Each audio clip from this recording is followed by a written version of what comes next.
Hello everyone, welcome back to Durbanites FPL Game Week 5 preview. So let's start here with this late video with the table. So still at the top just by a razor thin margin.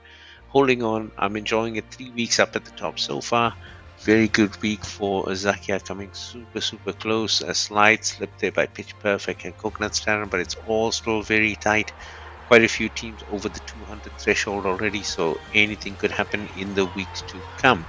So let's have a look then at the player selections, and you can see here Mo Salah now in 8 out of 12 teams, so slowly but surely, I apologize, 10 out of 12 teams now. Erling Haaland 9 out of 12, and then Emil Smith Rowe in 8 out of 12 teams. So all of them now very popular selections in the teams, but still the differentiators, Andre Onana coming through with a penalty save last week, just one manager scoring there, and Ollie Watkins as well, just one manager having faith in him, and he rewarded that with 13 points as well. Now looking at the hits and misses for the week, I just want to call out here Dora coming in, 30 plus points for Asra on her strikers alone, a very good return. And in terms of the misses, hot bench was like 18 points sitting on the bench with a very high scoring Gabriel from Arsenal not making it onto the pitch. Now looking at the best possible selection based on our teams, Andre Onana definitely taking the number 1 jersey, and at the back some very unlikely defenders, Masraoui from United, Aina from Nottingham Forest, Twanzebe and Greaves from Ipswich, and Martinez again from United partnering, so 5 at the back, and this is definitely not a formation that we've had to play too many times. The midfield is not coming anywhere this week. Smith Rowe with 7, Ahmad with 6, about the best. Canacho and Madueke and Palmer, look at that, really low scores, not being able to make it onto the field. But up front with the strikers, Watkins and Haaland, look at that pairing, 13 each, and then Jamie Vardy with 8, he's been really good, and Edison on the bench there with 7, really good. So in total here, 92 points from this team, on the bench 111 with a total cost of 95.9. So indeed a team that you could put on the pitch, but not recommended. It's quite an anomaly. Now looking at the fixture ratings for the week ahead, week 5 is starting to get a bit tough now. Aston Villa still with a few good weeks before they run into some challenges similar to Chelsea, 2-3 weeks ahead. Everton as well. Now Everton have been having a terrible run of results, going ahead in many games but then coming back to lose it. It's quite unlucky. They've got Leicester this week and then Crystal Palace. Quite a few green and winnable games, but they're not really on form currently. But look at Dominic Calvert-Lewin here if you're interested in getting a striker at a good rate. Leicester themselves have some good games coming up. Jamie Vardy's been doing really well for them. If he can keep fit, they have a good chance of getting some points out of Everton. That Arsenal game is the only blip in a good 5-week run for them, including newly promoted Southampton and Ipswich as well. Then you've got Liverpool, still got a fairly good run ahead. Crystal Palace shouldn't give them any issues. And then Chelsea and Arsenal coming up. That's going to be tough. However, with that loss to Nottingham Forest, it's going to be very dicey at the Bournemouth game. North Forest on the other end, fresh off that win at Liverpool. Got Brighton and Fulham coming up. Brighton are not a pushover this year, but let's see how that goes. Then just the Chelsea game that should give them issues, but they are doing really well trying to get into that mid-table and stay there so that they don't have to fight it out later in the season. Now looking at ones to be cautious with some big names there. Arsenal, City this week, then Liverpool and Newcastle towards the end of this run. Some good games in between, so if you have some Arsenal players, you might want to think about how you could rotate them on the bench instead of selling them. But right now they're having quite a bit of issues. Martin Odegaard, who's quite a magician in that midfield, is out injured, as is Mikel Merino.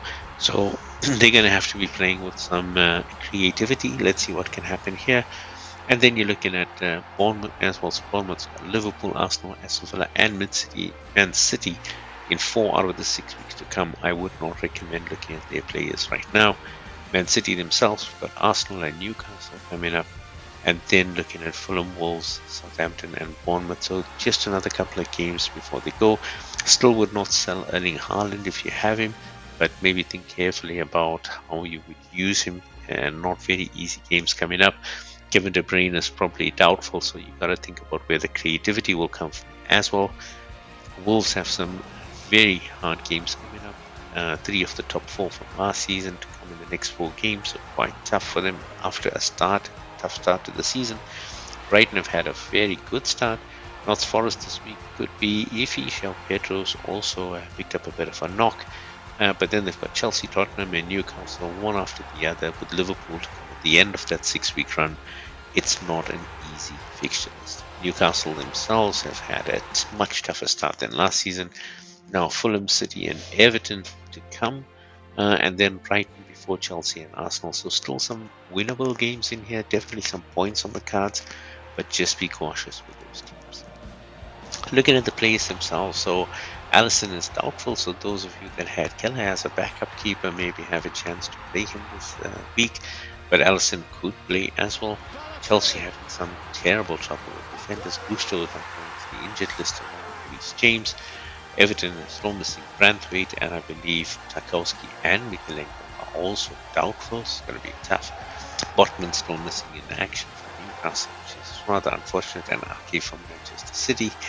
Arsenal still sitting short with their defenders, a couple of injuries in their midfield as well, and Tomiyasu and Calafiori out from the defenders. They still have their regular setup though, so maybe well worth it to keep them in, but very tough games as we saw. Aston Villa not without their own problems. Tyrone Mings, who's one of their key central defenders, is out, and Matty Cash, being that attacking wing back, is also doubtful. And Manchester United, among all the other defenders that they have injured, which don't really make into our selections, Luke Shaw, probably the big attacking threat, is also out. Looking at the picks, Robert Sanchez is still a very well-priced goalkeeper, and Chelsea have a good run. He's been the number one, and he's in the top three for goalkeepers. Same with Emi Martinez with Aston Villa's run, although they have been conceding goals, so maybe think carefully about that one. And then Alisson for Liverpool, of course, he's doubtful, but if he plays, he's been getting some good results, except for last week. Aston Villa, you're then looking at Konsa and Digne, definitely going to play with Mings and Cash out.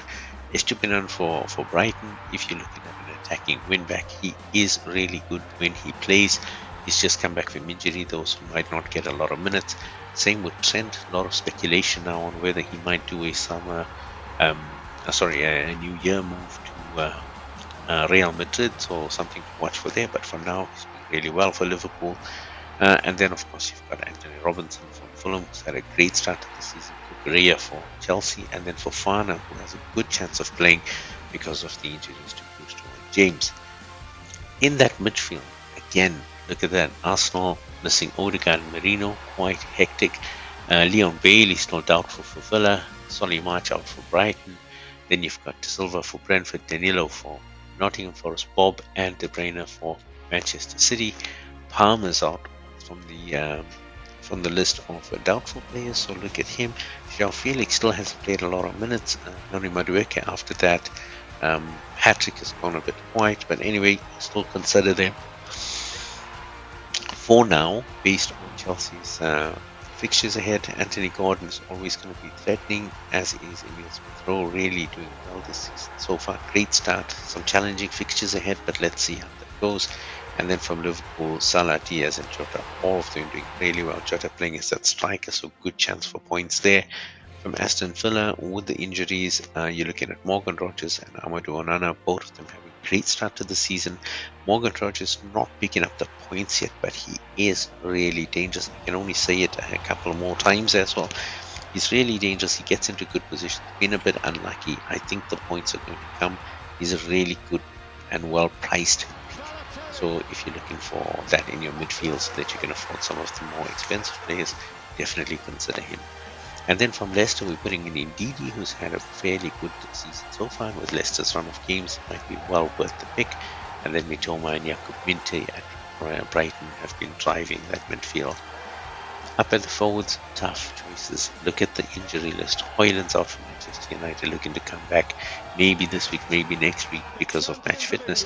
Wissa, who has had a fantastic start to the season, is now out injured. Callum Wilson and Alexander Isak, both of them out from Newcastle. Isak's picked up an eye injury, so not sure whether he will get many minutes. Gabby Jesus still doubtful for Arsenal. Watkins is now not doubtful. Just latest is coming. He's actually fine and okay to play. Calvert-Lewin from Everton has been scoring 3 goals already this season. Well worth it with Everton's games coming up. I don't think he will win, or they will win the games, but they could score. And João Pedro, of course, the latest one not to join the doubtful list because of that knock that he's picked up. So chances are that he may not play. But that means who will play? Guess who's back? Dominic Solanke's back for Spurs. Tough game coming up against Fulham this week. Or in the next couple of weeks, but they do have some good weeks coming up, and Spurs has been pretty good in attacking. Solanke is due to start putting the ball in the back of the net. You've got Erling Haaland, he's in fantastic form, but they are coming up against Arsenal this week. Not sure whether he's got a hat-trick in him this week, but again, I wouldn't bet against him. Nicholas Jackson from Chelsea, of course, he's still their premier frontman, so definitely want to consider at a fairly good price. And then you've got Ollie Watkins for Villa, 2 goals last week. John Duran as well, really good as a backup, although not getting many minutes. And then, of course, for Brighton, which are better out, is a pretty good bet that Danny Welbeck will lead the front line. So that's what we have for this week. Game week 5 is going to be a big one. Will there be a change in the table? Who's coming up? Who's going down? It's all there to be seen. And a very big Premier League decider in the Manchester City Arsenal game. Let's see what the results are from that one. I'm going to catch up with you next week. Until then, don't forget to click a like, subscribe to the channel, and drop a comment if you want to see something different. Until then, good luck.